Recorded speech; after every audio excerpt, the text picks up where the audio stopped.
como são os efeitos tributários aqui para a gente no Brasil, né? Na semana passada, falou-se muito da questão do aumento do combustível, que tem um efeito direto com uma relação direta, desculpa, com a invasão russa, né, com toda a questão do petróleo. Enfim, como que fica essa questão tributária para a gente aqui no Brasil, os efeitos que nós, cidadãos comuns, vamos falar assim, sofremos com essa invasão russa à Ucrânia? Se você trocar o produto petróleo, trocar o produto fertilizante, trocar o produto trigo, que são os produtos que estão sofrendo aí essa influência da invasão russa, é que são produtos que são considerados commodities mundiais, né? Então, ele gira em torno do preço, oferta e demanda no mundo inteiro. Então, essa flutuação, né? E aí tem uma questão de compra e venda, dólar, tudo, né? Então, até um pouco mais, do ponto de vista econômico, menos tributário no primeiro momento, porque há um impacto no preço desses produtos no mercado internacional. Então, se tem uma oferta gigantesca de um determinado produto, por exemplo, petróleo, a importação desse produto vai ficar muito mais barata, independentemente dos custos aduaneiros ou custos das importações, de importação, né? Mas, se um produto ele tem uma escassez lá fora, por exemplo, nesses produtos em que um país que está envolvido numa guerra, ele vai olhar para o país dele, para o umbigo dele, para a população dele. Então, a oferta vai ficar muito mais escassa. E aí o preço mundial vai ficar muito mais alto. Por isso que tem impacto no petróleo. E aí, no nosso bolso, o produto petróleo ele tem um custo custo de tributação muito alto. E tem um custo na tributação muito alto. E aí, várias análises econômicas já foram feitas, várias outras matérias foram veiculadas em várias mídias.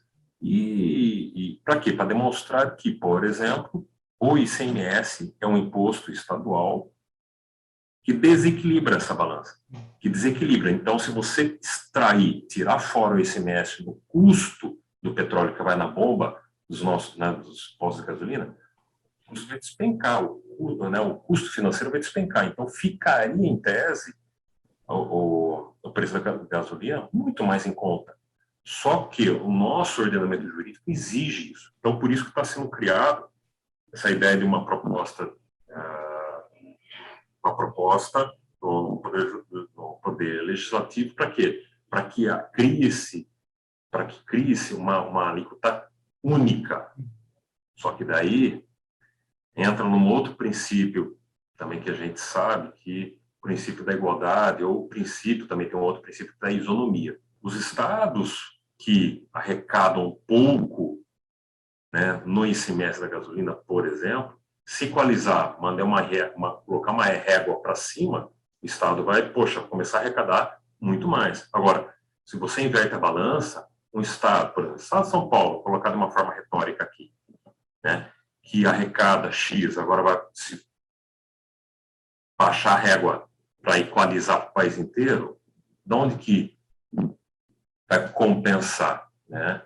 Então, tem um impacto econômico por conta desses preços mundiais, né, por conta da invasão, mas tem um impacto tributário para cada ente da federação, para cada estado, em relação ao que se arrecada de um produto, no caso, o petróleo. Né, o petróleo refinado já, aquele que vai nas bombas dos postos de combustíveis. Então, esse é o grande nó, e não é uma conta simples. É o cara que trabalha todo dia, sai de casa, né? Acabamos, como eu coloquei no artigo, a gente acabou de sair de uma pandemia, ainda é pandemia. Ela é, né? E o vírus não vai sumir, não é na canetada que ele vai sumir, né? Ele vai sumir na medida em que a humanidade inteira Qualquer ser vivo, ser humano, na verdade, estiver vacinado. Aí o vírus não vai ter espaço para se multiplicar. Mas, se... assim, se a gente considerar que no paro leigo, o cara que abastece o carro, como que você consegue explicar que um país que tem uma Petrobras, que é uma baita de uma empresa, referência mundial, e tem um lucro em 2021 absurdo, e ok, toda empresa almeja lucro, mas vamos pensar o seguinte, que é um cenário, né, não é tão favorável, e não é uma empresa 100% privada. Então, como que você explica para o leigo que acorda de manhã, enfrenta várias dificuldades, abastece o carro, vai ver uma empresa com lucro absurdo, e aí aumentos e aumentos repetitivos de preço por conta da tributação inerente, além do risco externo, então é complicado você mensurar um negócio desse. Por isso, Roberto, que fala da questão da suspensão. Então, a suspensão do regulamento do ICMS em cima da gasolina ou em cima do diesel são medidas válidas, somente são medidas paliativas. Baixa um pouco a temperatura da coisa, não tem eventualmente um risco aí de uma paralisação dos caminhoneiros, que para o país isso já provou que é absolutamente caótico, não que eles não teriam razão, mas para a economia, para o giro de todas as empresas, de toda uma nação, é extremamente prejudicial o efeito dela, né? Não a causa dela, a causa é nobre, mas o efeito é terrível. Então é isso que para um leigo é difícil você contextualizar e explicar de uma forma clara, é complicado mesmo. Sim.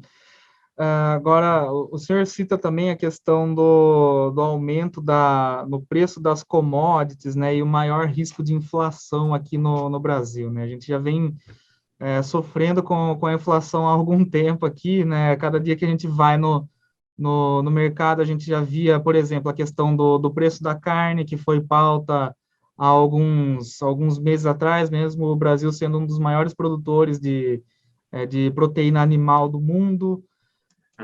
Agora chegou até um ponto que a gente não imaginava que chegaria, no caso, quando a gente vai tomar um café na padaria com um pãozinho na chapa, por exemplo, que a gente já vê que o preço do pão aumentou porque a gente importa muito trigo dos países que estão envolvidos, né?